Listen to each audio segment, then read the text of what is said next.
कृष्ण गोविंद गोपाल गाते चलो, कृष्ण गोविंद गोपाल गाते चलो, कृष्ण गोविंद गोपाल गाते चलो, कृष्ण गोविंद गोपाल गाते चलो। संत कहते हैं देखना इंद्रियों के न घोड़े भगे, इन पे हरदम ही संयम के कोड़े पड़े। क्या संयम का कोड़ा मतलब भगवान की कथा, भगवान के धाम की प्राप्ति। तो भैया खूब संकल्प लेते जाओगे ना कथाओं का, तो आप देखना भगवान भी खूब धन की बरसात करते जाओगे। पक्की बात है ये, जो यहां पर लगाता है, जो यहां पर लुटाता है, उस पर मेरा महादेव पक्का लुटाता है। आप उनके लिए लुटाना तो शुरू करो, एक बार मन बनाओ। तो राजा शुभ कह रहा है कि सबसे बड़ा इस धरती पर यदि कोई होता है तो वो किसी को खिलाने वाला हो। तब महर्षि दधीचि ने कहा राजन ये तुम्हारा सबसे बड़ा अभिमान है, कोई किसी को नहीं खिलाता। अरे अन्न तो साक्षात भगवान का ही रूप होता है। अन्नपूर्णा साक्षात अपने आप में देवी है। आदि शक्ति मां पराम्बा अन्नपूर्णा है, वो तो अपने आप लोगों का उदर पूर्ति करती, उदर पोषण करती। कहा नहीं सबसे बड़ा राजा। दोनों में विवाद हुआ। देखिए जीवन में कभी भी संत से, महज्जन से, विद्वत्कारों से कभी भी उलझना नहीं चाहिए।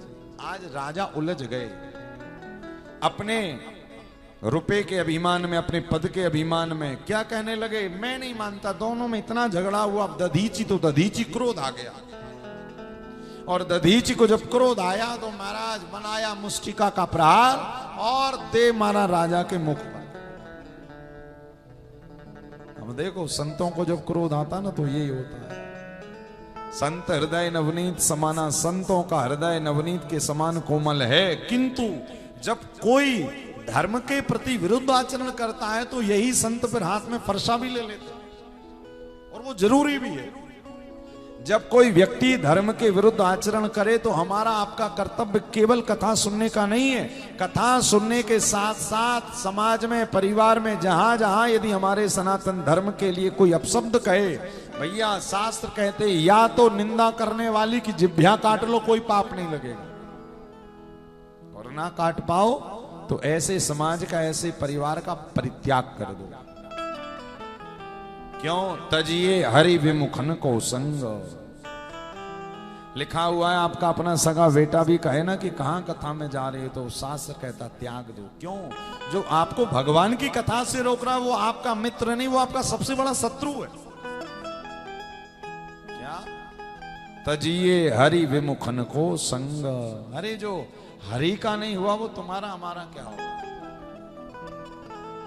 लिखा हुआ है आज महर्षि को क्रोध आया, धर्म के विरुद्ध बातें कर रहा है, अपने आप को राजा मान रहा है, अपने आप को सर्वस्व अधिकार देकर रखा है। महर्षि ने दे मारा, और जैसे ही मारा तो राजा ने भी कहा दधीचि यदि मैंने भी आपसे अपने अपमान का बदला नहीं लिया तो मैं भी कोई राजा नहीं, मैं भी आज से अपने आप को राजा कहलवाना बंद कर दूं।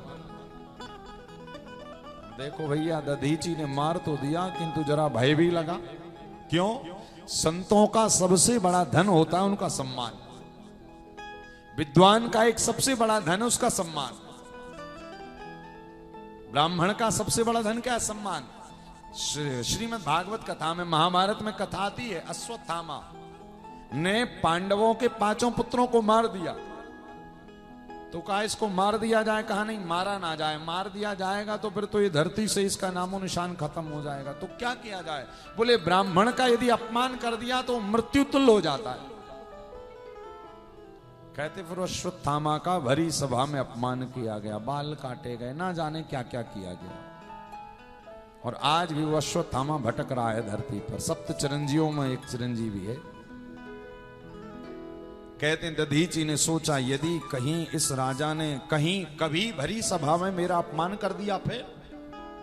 तब महर्षि दधीचि ने देवादिदेव महादेव का एक शिवलिंग बनाया और उस शिवलिंग पर अखंड बेलपत्री लेकर अर्चन शुरू कर दिया। मंत्र कौन सा बोल रहे हैं? त्र्यंबकम यजामहे सुगंधिम पुष्टिवर्धनम उर्वारुकमेव बंधनान् मृत्योर्मुक्षीयमामृता।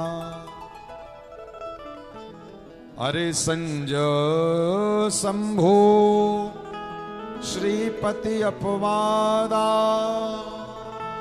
सुनिय जहां तहां सिमर जादा। बनाया शिवलिंग और महादेव से प्रार्थना कर रहे हैं, महादेव मैं आपके सामने स्तवन कर रहा हूं नाथ, केवल और केवल धन प्राप्ति के लिए नहीं, पद प्राप्ति के लिए नहीं नाथ। आज यदि उस राजा ने भरी सभा में, मैंने तो उसको मारा है क्योंकि वो धर्म विरुद्ध बात कर रहा था, यदि कहीं वो किसी समाज में आकर यदि उसने मेरा अपमान कर दिया तो प्रभु फिर तो मैं जीते जी मर जाऊंगा। इसी कारण नाथ आज आपसे एक प्रार्थना है कि प्रभु उस राजा के मन में ऐसा भाव पैदा करिए कि मेरा अपमान न कर पाए।